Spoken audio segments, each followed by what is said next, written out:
నమస్తే, మీరు చూస్తున్నవి మీ ఈటీవీ4U కార్యక్రమాలు. భద్రాద్రి కొత్తగూడెం జిల్లా కొత్తగూడెం పరిసర ప్రాంతాల్లో జరిగిన వార్తా విశేషాలు ఇప్పుడు చూద్దాం. విద్యా సంస్థలో ర్యాగింగ్ ను నిషేధించాలి. ఎక్కడ దెబ్బతింటారు? ఇంటర్మీడియట్ లోనే దెబ్బతింటారు. మనకి 10th లో మనం 60 మంది కలిసి చదువుకున్న వాళ్ళం. ఇంటర్మీడియట్కి వచ్చేసరికి మనకు ఒక 30-40 మెంబర్స్ స్నేహితులుగా కలుస్తారు. మీరు చూడండి. అదే మనం డిగ్రీలోకి వెళ్తే 20 మెంబర్సే కలుస్తారు.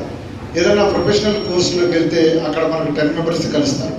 రాను రాను విద్యార్థులు మనకి హై స్టడీకి వచ్చేసరికి మన కొలీగ్స్ తగ్గిపోతూ ఉంటారు.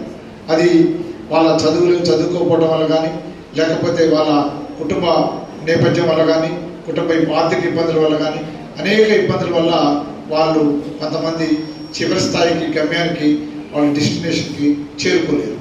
కాబట్టి ఇందాక మేడం గారు చెప్పినప్పుడు డిసిప్లిన్ అంటే చదువులో, అదేవిధంగా మనం క్రమశిక్షణలో డిసిప్లిన్ తోటి మనం ముందుకి వెళ్ళి చదువుకొని ఏ ఉద్దేశంతో అయితే తల్లిదండ్రులు మనని కళాశాలకు పంపించారో ఆ ఉద్దేశం మనం పూర్తిగా న్యాయం చేయాల్సిన బాధ్యత మీ అందరిపైన ఉంది.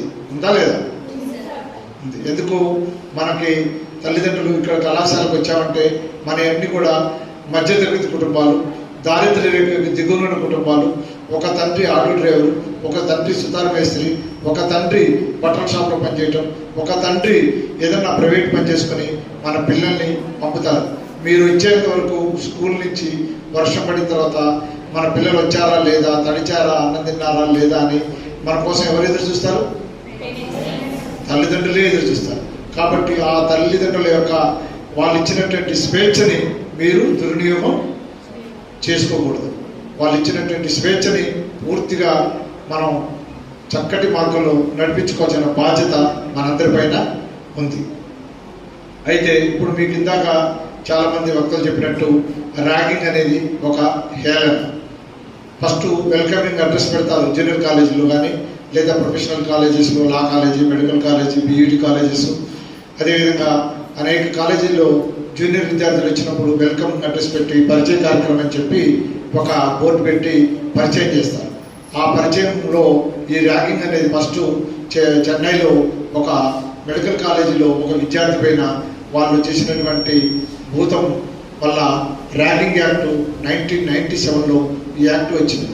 ఈ యాక్ట్లో మీకు ఈ చట్టంలో ఉన్నటువంటి ముఖ్యమైన ఉద్దేశాలు ఏంటంటే, ఎవరన్నా సీనియర్స్ జూనియర్ పిల్లల్ని ఎక్కువ అంటే ఆ పెనుభూతము ఇంకా మన దాకా రాలేదు. ఆ సిటీస్లో ఉన్నటువంటి ప్రొఫెషనల్ కాలేజెస్లో హై స్టాండర్డ్ నుంచి వచ్చినటువంటి కుటుంబాల నుంచి వచ్చినటువంటి పిల్లలు మధ్యతరగతి కుటుంబాలని, పేద పిల్లల్ని ఏడిపించటం, వాళ్ళ స్కూల్ బ్యాగ్స్, వాళ్ళ బుక్స్ మొయ్యమని చెప్పటం, కుంటుకుంటూ నడవమని చెప్పటం, అదేవిధంగా వాళ్ళని వంగి నడవమంటాం, లేదా ఈ కాలేజీ అయ్యేంత వరకు, పీరియడ్ అయ్యేంత వరకు నువ్వు బయట నిల్చోవాలని వార్నింగ్లు ఇవ్వటం. ఇటువంటి చర్యల వల్ల వాళ్ళు మనస్తాపనకు గురయ్యి అనేక మంది విద్యార్థులు చనిపోయినటువంటి, మానసిక క్షోభకు గురయ్యి కాలేజీలు మానేసినటువంటి పరిస్థితులు మనకి వచ్చాయి. మరి రేపు పొద్దుపూట మీరు ఇంటర్మీడియట్ అయిన తర్వాత మీరు ప్రొఫెషనల్ కోర్సులో జాయిన్ అయినా, లేదా డిగ్రీలో జాయిన్ అయినా, వీళ్ళందరూ కూడా అప్పుడు మనం ఏం చేస్తారంటే, కాలేజీ వాళ్ళు వాళ్ళ దగ్గర, విద్యార్థి దగ్గర ఒక అఫిడవిట్ రూపంలో ఒక పత్రం తీసుకుంటారు. ఏమని? నేను ఫలానా విద్యార్థిని, నా తండ్రి పేరు ఫలానా, నా విలేజ్ ఇది అని మన ఆధార్ కార్డు జత చేసి, నేను ఈ కాలేజీలో నేను బీటెక్ చేయడానికి జాయిన్ అయ్యాను, ఈ కాలేజీలో 4 సంవత్సరాలు ఎటువంటి ర్యాగింగ్ యాక్ట్కి లేదా ఇంకెటువంటి చర్యలకి పాల్పడకుండా నేను మీ కాలేజీలో సత్ప్రవర్తనతోటి నా విద్యను కంప్లీట్ చేస్తాను, నేను ఏ విధమైన ర్యాగింగ్ యాక్ట్కి కానీ లేదా ఇతరత్ర అసాంఘిక కార్యక్రమాలకి ఈ కాలేజీలో నేను పాల్గొంటే నా టీసీ తీసేసి ఇవ్వండి, దానికి నాది పూర్తి బాధ్యత అని చెప్పి మన దగ్గర ఒక అఫిడవిట్ తీసుకుంటారు. ఎప్పుడు? మన ప్రొఫెషనల్ కాలేజీలో ఇంటర్మీడియట్ అయిన తర్వాత.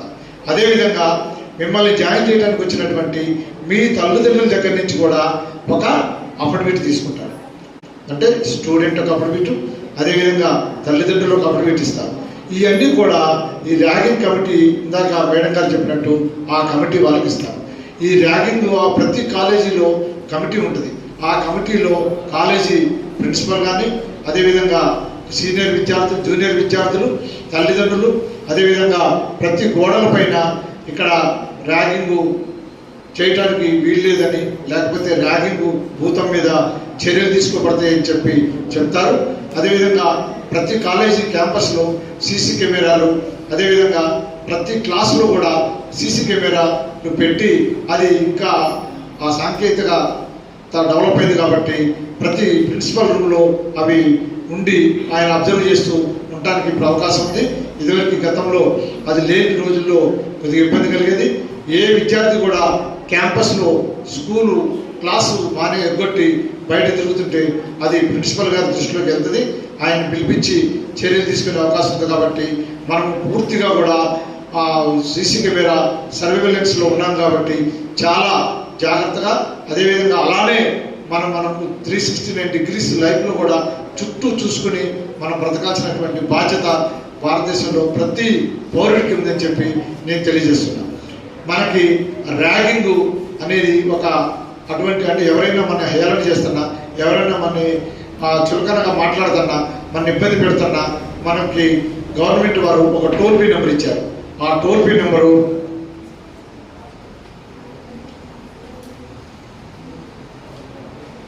1800-180-5522 1800-180-5522. ఇది టోల్ ఫ్రీ నెంబర్. ఈ నెంబర్కి మీరు ఫోన్ చేస్తే మీరు, అదేవిధంగా లేదా 100 అనే నెంబరు మనందరికీ తెలుసు. 100 కూడా మీరు ఫోన్ చేస్తే ఫోన్ చేసినటువంటి వ్యక్తి యొక్క పేరును, అదేవిధంగా వాళ్ళని గోప్యంగా ఉంచి మీ సమస్యను చెప్తే 10 నిమిషాల్లో మీ దగ్గర పోలీసు వాళ్ళు వచ్చి మిమ్మల్ని రక్షించేటటువంటి అవకాశం ఉంది.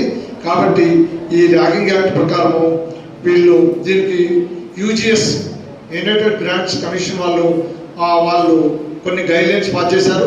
ఆ గైడ్లైన్స్ ప్రకారమే అఫిడవిట్స్, సుప్రీంకోర్టు ఆదేశాల ప్రకారము గైడ్లైన్స్ పాస్ చేశారు.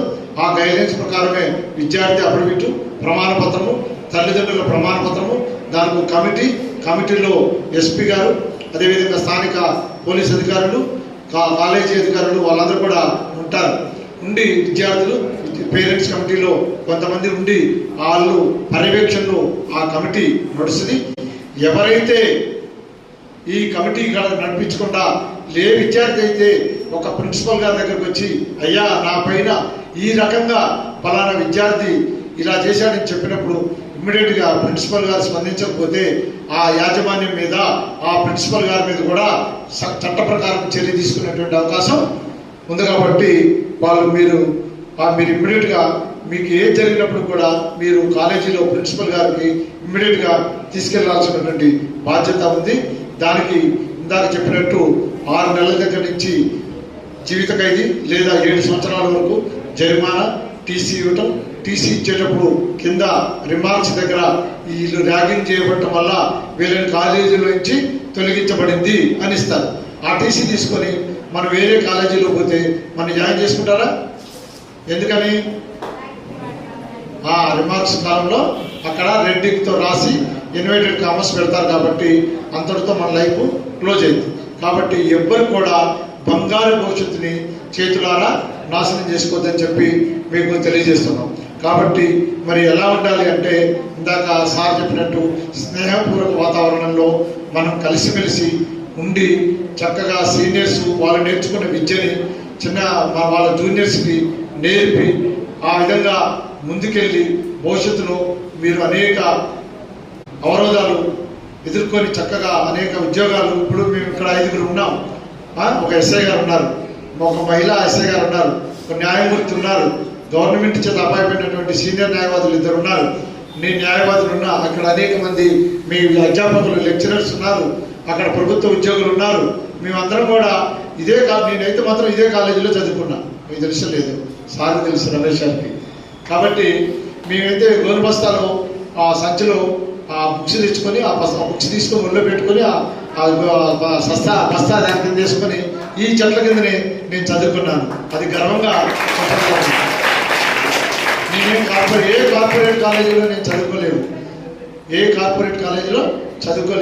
ఏ ప్రభుత్వ విద్యార్థి అయితే 10th క్లాస్ ప్రభుత్వ స్కూల్లో చదువుకొని ప్రభుత్వంలో ఉన్నటువంటి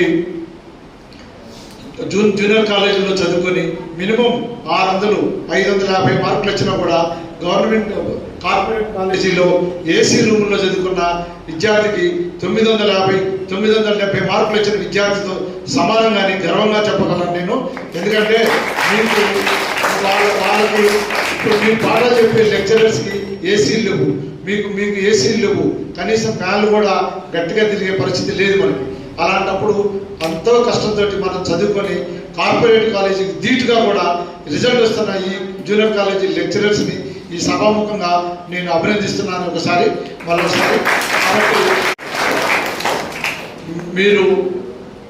మీకు వచ్చినటువంటి సబ్జెక్ట్ని ఇంటర్మీడియట్ని పూర్తిగా పరిపూర్ణం చేసుకొని నెక్స్ట్ ప్రొఫెషనల్ కోర్సులో నిలబడి చక్కగా చదువుకొని మీరు అన్ని ప్రభుత్వానికి అప్లై చేసి ఎక్కడో ఒక చోట జీవితంలో చక్కగా ఎదిగి మీరు తల్లిదండ్రుల్ని పరిపూర్ణంగా చూసుకోవాలని ఈ సభాముఖంగా తెలియజేసుకుంటూ ఈ అవకాశం ఇచ్చిన జిల్లా లీగల్ సర్వీస్ అథారిటీ వారికి నా హృదయపూర్వక నమస్కారాలు తెలియజేస్తూ సెలవు తీసుకుంటున్నాను.